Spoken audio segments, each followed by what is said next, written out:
ಸತೀಶ್. ಇಲ್ಲಿ ನಮ್ಮ ನಿನ್ನೆ ಏನೋ ನಾವು ನಮ್ಮ ನಡುವೆದಲ್ಲಿ ಒಂದು ನಾನಂತೂ ಆ ಪಾಲ್ಗೊಂಡ ಪ್ರಕಾರ ಒಂದು ಬಾಂಬ್ ಇಟ್ಟಿದ್ದೀನಿ ಅಂತ ಮಾಹಿತಿ ಕೊಟ್ಟು ಡೀಟೇಲಾಗಿ ಬಾಂಬ್ ಎಲ್ಲಿಂದ ಬಂದು ಯಾರು ಮಾಡಿದ್ರು ಆದಾದಮೇಲೆ ಜನಗಳ ಒಟ್ಟಿಗೆ ಲಿಮಿಟ್ಸ್ ಪೊಲೀಸರು ನಿನ್ನೆಯಿಂದ ಇಲ್ಲಿವರೆಗೆ ಕ್ವೆಶನ್ ಮಾಡಿದ್ದಾರೆ. ಸದ್ಯಕ್ಕೆ ಅವ್ರಿಗೆ ಡಿಟೈನ್ ಮಾಡಿ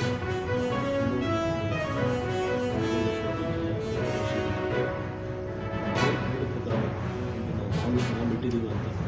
ಆದರೆ ಒಂದು ಇಲ್ಲಿವರೆಗೆ ವೆರಿಫಿಕೇಷನ್ ಅವ್ರದ್ದು ಏನೇನು ಈ ಥರ ಅವ್ರಿಗೆ ಹ್ಯಾಬಿಟ್ ಇತ್ತು, ಸುಮಾರು ಟೈಮ್ ಬೇರೆ ಬೇರೆ ಕಡೆ ಕರೆ ಮಾಡಿದ್ದಾರೆ.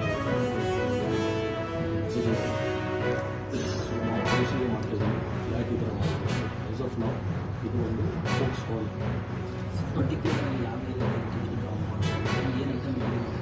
ಇಲ್ಲ ಅದು ಯಾವುದು ಬಾಂಬ್ ಇಟ್ಟಿದ್ದೀನಿ ಅಂತ ಹೇಳಿ ಅದಾದಮೇಲೆ ನಾವು ನಿಮ್ಗೆ ಏನು ಮಾಹಿತಿ ಇದೆಯಲ್ಲ, ಯಾಕಂದರೆ ಆಮೇಲೆ ಟೀಮ್ಸ್ ತಕ್ಷಣ 1 hour ನಾವು ಅರೆಸ್ಟ್ ಮಾಡಿ ಲೊಕೇಶನ್ ಗೊತ್ತಾಗಿ ಅದಕ್ಕೆ ನಾವು ಟ್ರೇಸ್ ಮಾಡಿದ್ಮೇಲೆ ನಮ್ಮ DCP ಸೌತ್ ಈಸ್ಟ್ ಮತ್ತು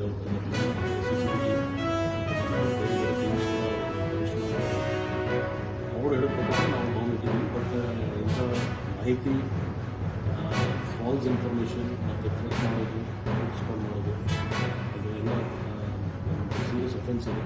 ಆ ನಿಟ್ಟಿನಲ್ಲಿ ಅಂತ ಏನಾದ್ರು ಮೆಂಟಲಿ ಡಿಸಾರ್ಡರ್ ಇದ್ದಾನೆ ಹಿಂದೆ ಯಾವುದಾದ್ರು ಮಾಡಿದ್ದಿಲ್ಲ ಪೇರೆಂಟ್ಸ್ ಇನ್ನೊಂದ್ಸಲ